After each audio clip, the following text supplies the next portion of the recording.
ব্রিটেনের অভিবাসন সংক্রান্ত একটা পরিসংখ্যান প্রকাশ করেছে জাতীয় পরিসংখ্যান ব্যুরো। তারা বলেছে 2023 সালে প্রায় নেট মাইগ্রেশন গতবারের চেয়ে মানে 2022 সালের চেয়ে প্রায় 10% কমেছে। সেই পরিসংখ্যানে বাংলাদেশের অবস্থান রয়েছে 7 নম্বরে, যেটা 2022 সালের আগে ছিল 4 নম্বরে।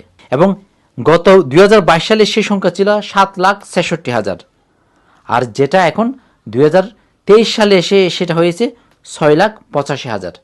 মিনস প্রায় নেট মাইগ্রেশনের প্রায় 10% কমেছে বলে তারা তাদের তথ্য তুলে ধরা হয়, এবং এটা বিভিন্ন পত্রপত্রিকা এদেশের জাতীয় পত্রিকাগুলোতেও তুলে ধরা হয় বিষয়টা। এবং আরেকটা বিষয় এসেছে, সেটা হচ্ছে যে 2008 সালের মার্চ থেকে 4 মে পর্যন্ত এদেশে ঢোকার জন্য চ্যানেল পার দিয়ে এদেশে ঢোকার জন্য প্রায় 3,168 জন অভিবাসী এদেশে ঢুকতে চেয়েছিল, বাট এদেশের সংস্থা তাদেরকে অন্য দেশে পাঠিয়ে দিয়েছে। এবং 2019 সালের পর প্রথমবারের মতো মানে স্টাডির চেয়ে বেশি লোক এসেছে কাজের ভিসায়, যেটা বলা হচ্ছে হেলথ এবং কেয়ার ভিসায় এসেছে অলমোস্ট ডাবল। এবং শুধুমাত্র হংকং এবং ইউক্রেন থেকে প্রায় 50,000 মানবিক ভিসায় ব্রিটেনে এসেছে।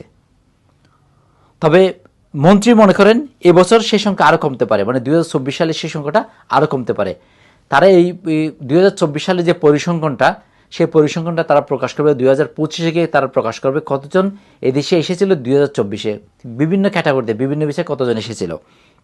এবং এই হোম সেক্রেটারি জেমস ক্লেভারলি বলেন এটা এখন ক্লিয়ার। তবে জেমস ক্লেভারি এখানে আরেকটা বিষয়, রাজনৈতিক বিষয় টেনেছেন। সে জেমস ক্লেভারি বলেছেন যে এটা এখন ক্লিয়ার, কনজারভেটিভ সরকার ক্ষমতায় থাকলে ইমিগ্রেশন যে হ্রাসের বিষয় তারা সেই জন্য কাজ করে, এবং ইমিগ্রেশন নিয়ন্ত্রণের জন্য যে পদক্ষেপ নেওয়া দরকার সেই কাজগুলো তারা করে।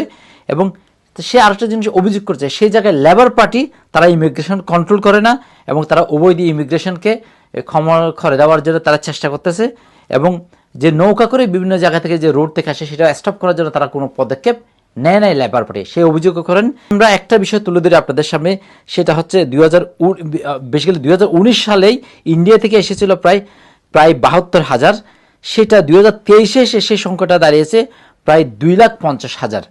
এবং আরেকটা হচ্ছে নাইজেরিয়া থেকে সেই সংখ্যাটা ছিল 2019 সালের দিকে সেই সংখ্যাটা ছিল 14,000, সেটা 2023-এ এসে দাঁড়িয়েছে 1,41,000। এবং চায়না থেকে এসেছিল তখন 51,000, সেটা 2023 সালে এসে দাঁড়িয়েছে 90,000। এবং পাকিস্তান থেকে এসেছিল সেটা 21,000, সেটা 2023 সালে এসে দাঁড়িয়েছে 83,000।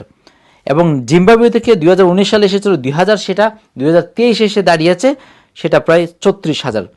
গানা থেকে এসেছিল 5,000, সেটা 2023-এ এসে দাঁড়িয়েছে 35,000। এবং বাংলাদেশ থেকে এসেছিল 6,000 2019 সালে, সেটা 2023 সালে এসে দাঁড়িয়েছে 35,000। এবং ইউনাইটেড স্টেট থেকে 15,000, সেটা এসে দাঁড়িয়েছে 21,000, মানে ইউনাইটেড স্টেটের যে আদার যে স্টেটগুলো সেখান থেকে এসেছিল বেসিক্যালি।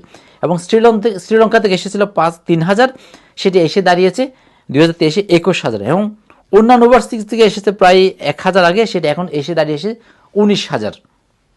তারপরেও তারা বলল যে যেটা গত বছর 2022 থেকে 2023-এ এসে সেটার 10% নেট ইমিগ্রেশনটা কমে গেছে। এই বিষয়গুলো নিয়ে অবশ্যই এখন পর্যন্ত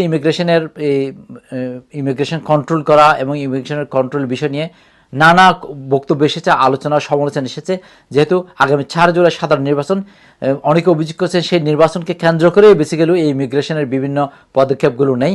এবং স্টুডেন্ট বিষয় যে ডিপেন্ডেন্ট আনা হতো সেটা যখন এখন আনতে পারতেছে, স্টুডেন্ট বিষয়েও যে হ্রাস হয়েছে সেটারও নানা অলরেডি বিশ্ববিদ্যালয়গুলো তারা উদ্বেগ জানিয়েছে এই বিষয়গুলো নিয়ে। এবং আমরা সবচেয়ে বড় কথা হচ্ছে যে বিষয়টা আমরা আপনাদেরকে জানাতে চাই, সেটা হচ্ছে যে বাংলাদেশের যে সংখ্যাটা বাংলাদেশের যে আগের তুলনায় যে বাংলাদেশ আগে 4 নম্বরে ছিল, সেটা এখন বাংলাদেশ 7 নম্বরে এসেছে।